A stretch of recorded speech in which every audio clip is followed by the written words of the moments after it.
Hi, welcome to Habitat Studios YouTube channel.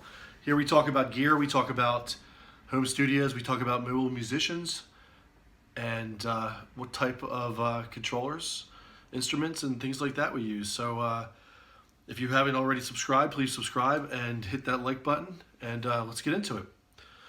So basically, I've been trying to think about a controller that I could use that has knobs, that has pads. I know there's millions of things like that out there. But what I'm trying to do with this controller is I'm kind of trying to use it as a tool for live looping.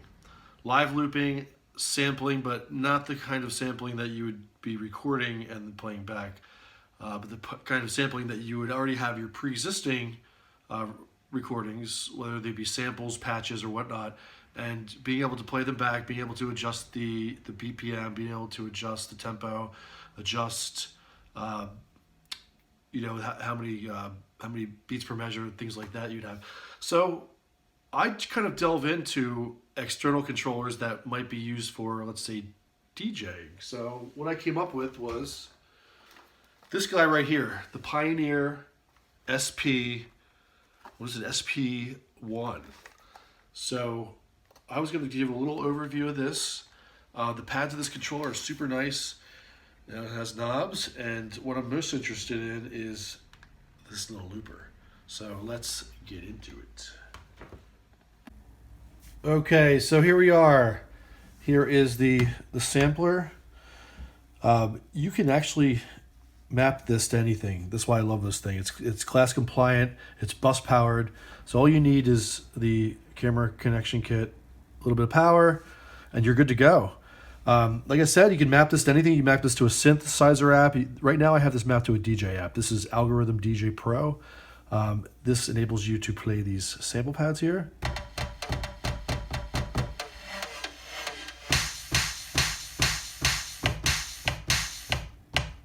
You get the idea. So you could play a little rhythm. Right, let's hit the record button. It's going to put a little bar on there. Now this is what I'm interested in, is syncing this. So we're going to hit play.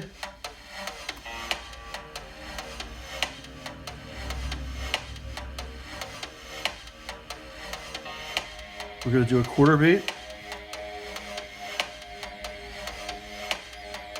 Go.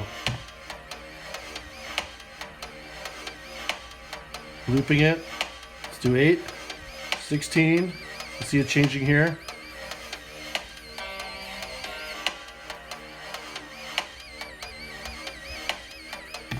That unloops it.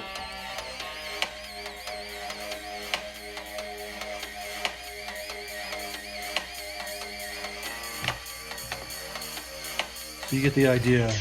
What I'm mostly interested in is kicking in where that vocal part comes in.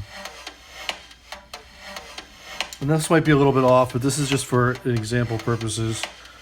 Let's play the track. That's way off. Forgive me there. All right, so here's another example where you can kind of take this with the beat. Let's play the track over here.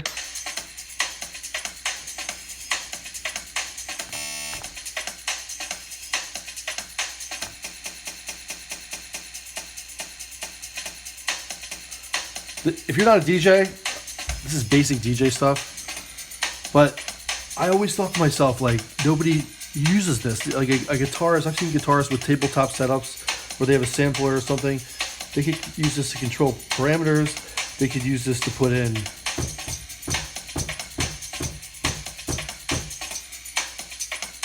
little bits here and there.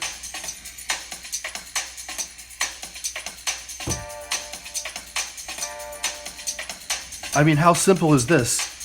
I've literally hit 2 pads on this drum pad sampler, and I'm just looping this beat over. Let's go up a little bit more.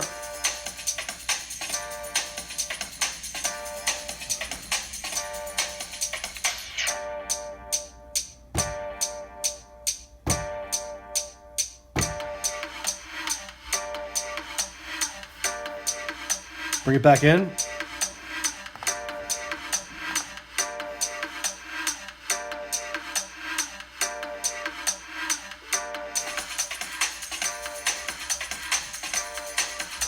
that's it. This is just a sample from Sister Sledge from the beginning of this break track. And just kind of hitting it in there with these pads. Now, you can go further. You can map these knobs. And you can map these knobs to another program. You don't have to stay within this program. And that's kind of why I got this thing. It's small. You could use it with other equipment. I can map these knobs to the parameters on one application. Map these pads to another application.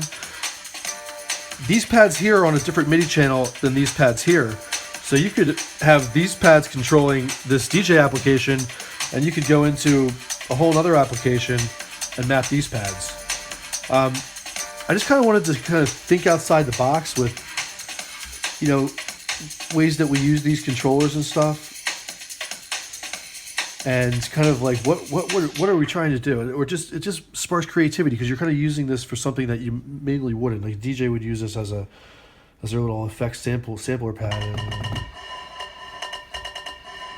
But you can really use this for anything. Another pad, one that seems similar to this was the Arturia Beat Step, the first one, where you had these 16 pads and you had a massive amount of knobs. But that lacked these buttons, the encoders. These are mappable, and the best thing about this is there's a shift button here.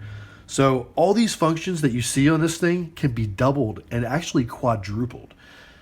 Because this is one thing that people don't realize with this little guy is that there's a deck 3, there's a deck 4, okay? The hot cue can be put into a shift mode.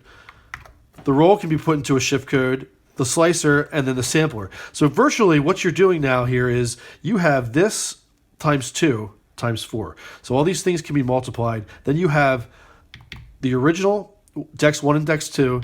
You have 3 and decks 4. So don't make me do math, but you can see where I'm going with this. Each bank has two functions.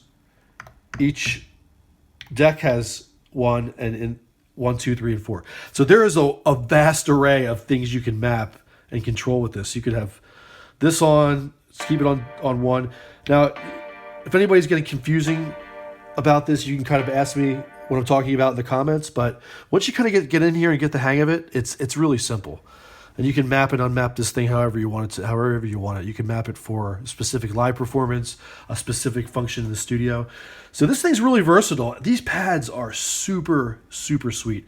I think Pioneer is really overlooked a lot of times for how sensitive their pads are, velocity sensitive, and just how freaking nice they are.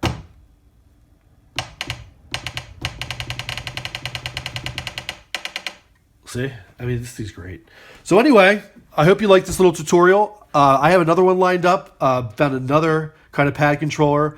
Again, just trying to think outside the box, because one thing that DJs and producers all have in common is DJs and producers both have to play what they're doing live.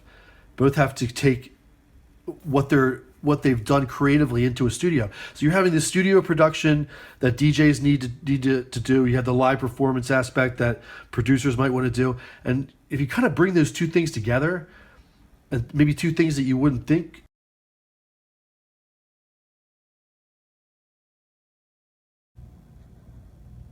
I mean, try it out. What have you got to lose, right? Any questions, put it in the comments, and thank you for watching. This is one of my first videos, so if you stuck around this long, really appreciate the support. Thank you so much.